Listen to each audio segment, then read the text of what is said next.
রাসূল সাল্লাল্লাহু আলাইহি ওয়াসাল্লাম বলতেছে যে মানত করে, মানত করা বুঝেন, বিপদে পড়লে বলে আল্লাহ এই বিপদ থেকে উদ্ধার যদি করো তাহলে এত টাকা দান করব, বলে না? আল্লাহ রাসূল বলতেছে যে মানত করে, আল্লাহ বখিল কৃপণের টাকা মানতের মাধ্যমে বের করে নেয়। এটা পৃথিবী পরিচালনায় আল্লাহর নীতি। পৃথিবী পরিচালনায় কার নীতি?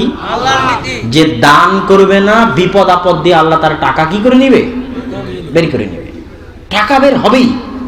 আপনি নিজের জীবনী পরীক্ষা করে দেখেন, টাকা আপনি যতই দান না করতে চান তারপর টাকা কি হয়ে যাবে? বের হয়ে যাবে। কেন? এটা আল্লাহর নীতি। দান না করলে আল্লাহ সিস্টেমে আপনার টাকা বের করে নেবে। আর যদি দান করেন তাহলে যে বিপদগুলো আসতেছিল ওই বিপদগুলো দূরে চলে যাবে। যেহেতু আপনি এমনি নিজেই দিয়ে দিচ্ছেন, টাকাটা আপনি নিজেই দিয়ে দিচ্ছেন, তাহলে আর বিপদ দিয়ে জোর করে বের করার দরকার নাই। এই জন্য বলা হয় as-সাদাকাতু তারুদ্দুল বালা। যে কোনো বিপদে আছেন দ্রুত দান করুন, যে কোনো বিপদে আছেন দ্রুত দান করুন। কষ্ট যখন অর্থনৈতিক অনটন তখনও দান করুন। আমাদের ড্রাইভার সাহেব আছে নাকি এখন? ড্রাইভার সাহেবকে আমি দান করতে বলি মাঝে মধ্যে, তো উনি বলে যে যখন টাকা বেশি হবে তখন দান করবে। জি না, যখন অনটন তখনও দান করতে হবে।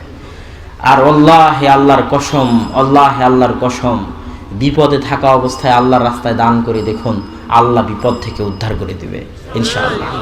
পরীক্ষা করে দেখুন। বিপদে থাকা অবস্থায় দুইটা কাজ করবেন। মানুষের জীবনে বিপদ আপদ আসে না? আসে না? আসে। আপনার জীবনেও বিপদ আপদ আসতে পারে, যে কোনো বিপদ আপদ আসতে পারে। আল্লাহ আমাদের বিপদ আপদ থেকে হেফাজত করুক, আমিন। তো যখনই বিপদ আপদ আসবে কয়টা কাজ করবেন?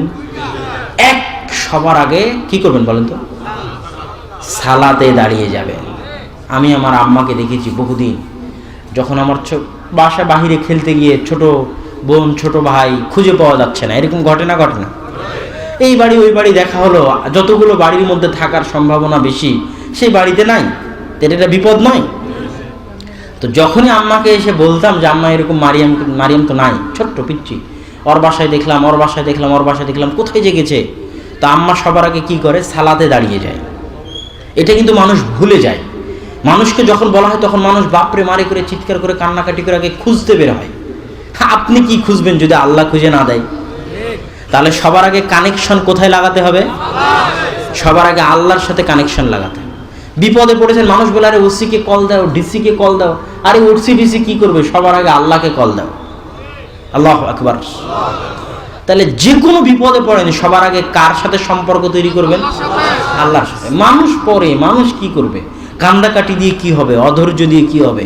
দৌড়াদৌড়ি দিয়ে কি হবে? মানুষের দ্বারে দ্বারে ভিক্ষা করে কি হবে? কার দ্বারে ভিক্ষা চাইতে হবে?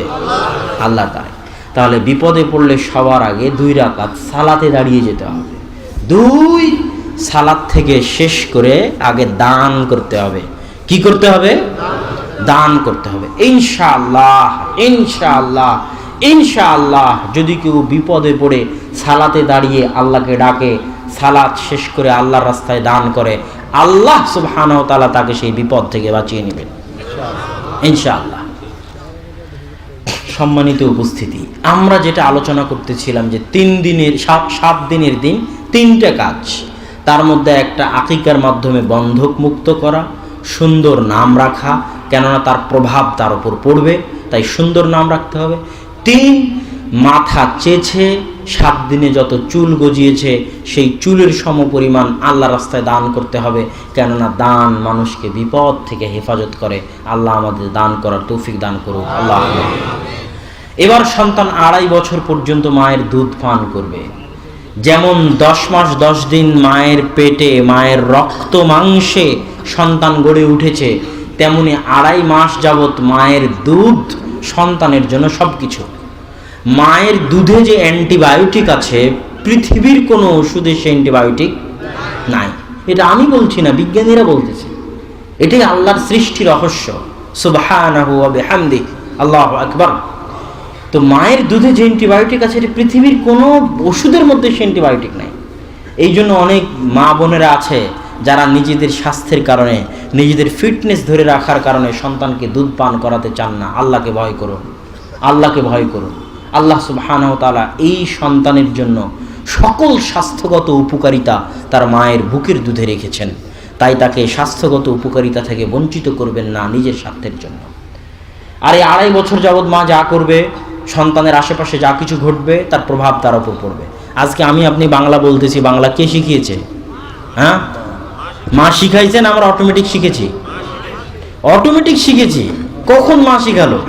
2.5 বছর বয়সে আশেপাশে যা ঘটেছে, যা শুনতাম, যা দেখতাম, মা ওই ভাষায় কথা বলতো, আশেপাশে বাংলা ভাষায় কথা বলতো, তাই নিজে নিজেই বাংলা ভাষা শিখে ফেলেছি। কথা মনে বুঝাতে পারিনি।